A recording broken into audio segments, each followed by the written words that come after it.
Hey, Bellringer fans and living environment, cool cats and kittens. It's time for the daily dose of awesome that you know as the living environment Bellringer.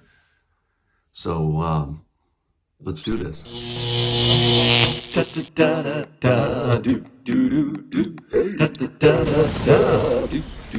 All right. Hey now. Mr. Kovacs Class.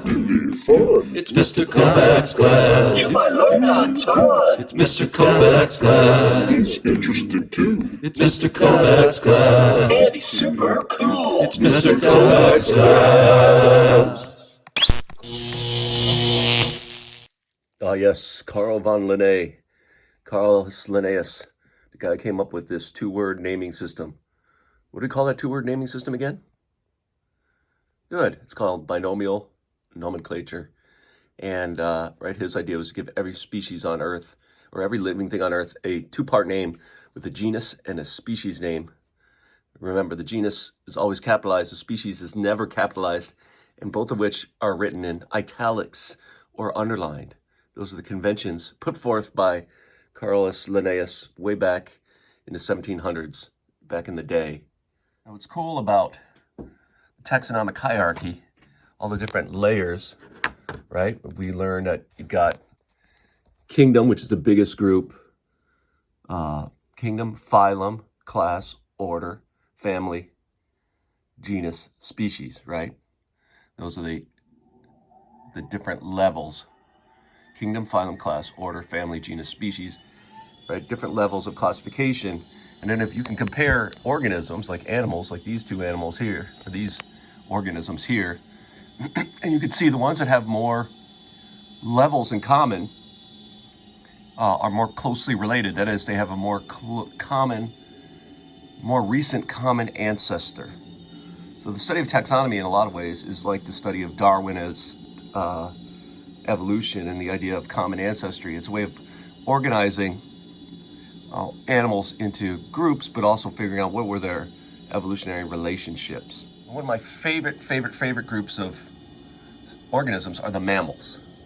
Right? Mammals are all in the kingdom of animals, the phylum of chordates, and the class of mammals. And these are examples of mammals in the order cetacean, or the whales and dolphins and porpoises. Right? There's lots of really cool orders of mammals, including the weird monotremes, which include the platypus, right? The platypus, very weird organisms. They're mammals, but they lay eggs. What makes them mammals is they nurse with milk, right? Who else is there? The echidna is another good example of a monotreme, a weird mammal. Look at this little guy.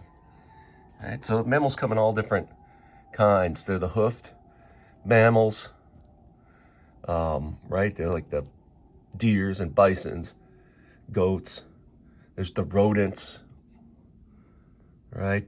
Like chipmunks and squirrels. And there's the lagomorphs, which are rabbits, which are kind of like rodents.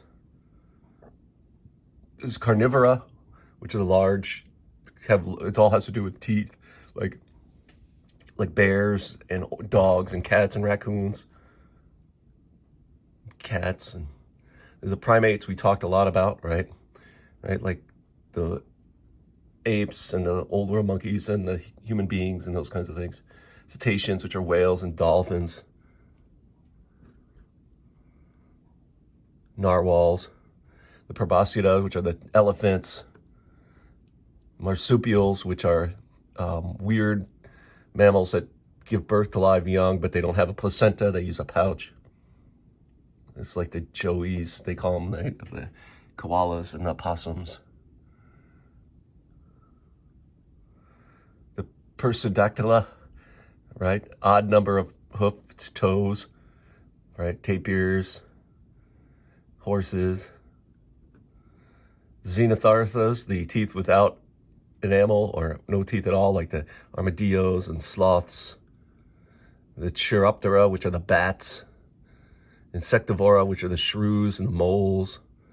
Sirenia, which are like the manatees, right? A whole bunch of different types of mammals. What's your favorite type of mammal?